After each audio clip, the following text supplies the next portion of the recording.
This was an interesting thing. Last night while I was doing a live stream, I thought what would happen if I attacked Eileen in a second location where you find her during the progression of the game. Because I actually wanted to see how far does she chase you, where's the boundaries.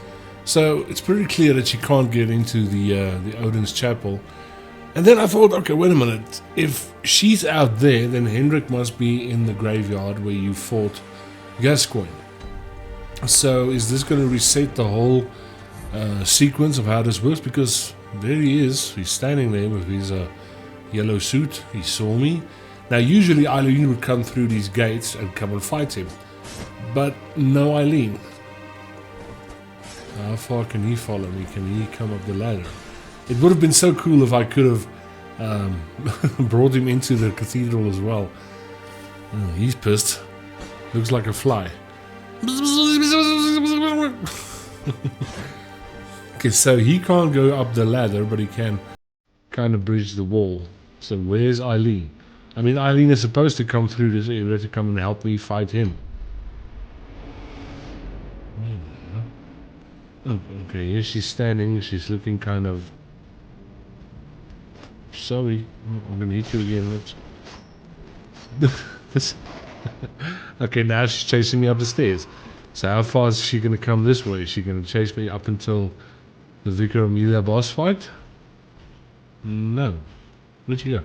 Oh, there she is. Okay.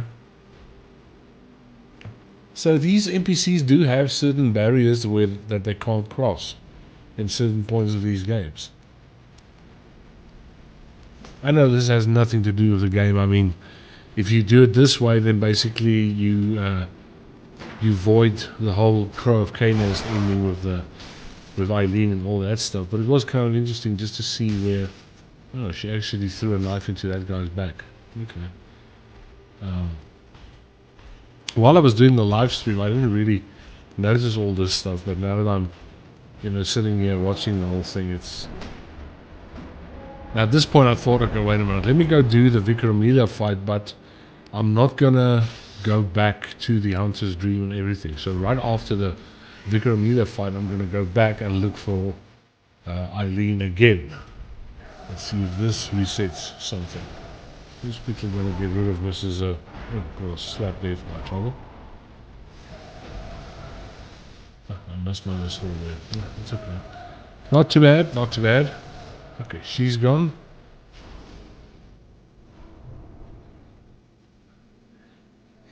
You know what I'm wondering now? I wonder if I should have gone for that cutscene with the skull. I should have left that. The only reason you do that, that's the way you gain access to the Forbidden Woods part as well. If you don't interact with the skull, that Fear the Old Blood prompt won't pop up. So where's Eileen? Oh, there she is. Okay, now she's standing, same animation as she's standing outside the cathedral. Hello. And she's not violent. Hello. Oh. What if I shout at you? That doesn't work. Okay, we'll give you a club again. Okay. Let's see. Follow me. Let's see to where you can, where's your boundary? Oh. Eileen. This was also a weird thing that happened. Some of the area didn't load up properly. This has happened quite a lot of times when I came to this area. You can actually see how the game has been put together with the panels and all that stuff. It is kind of cool. What I did here is I actually went to the Shadows of Yharnam fight. I did that fight.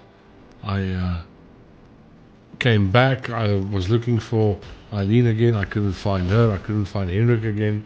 All that stuff. I actually went back. I did the Rom fight, and only then the sequence got corrected. So only then I found Eileen in the cathedral, the Grand Cathedral, where you basically fight her. Like I say, if you do it this way, she becomes volatile, and you miss the whole Crow of Canis quest line. So always be very careful what you do in the game. Don't just rush the thing, because you're going to miss a lot of stuff.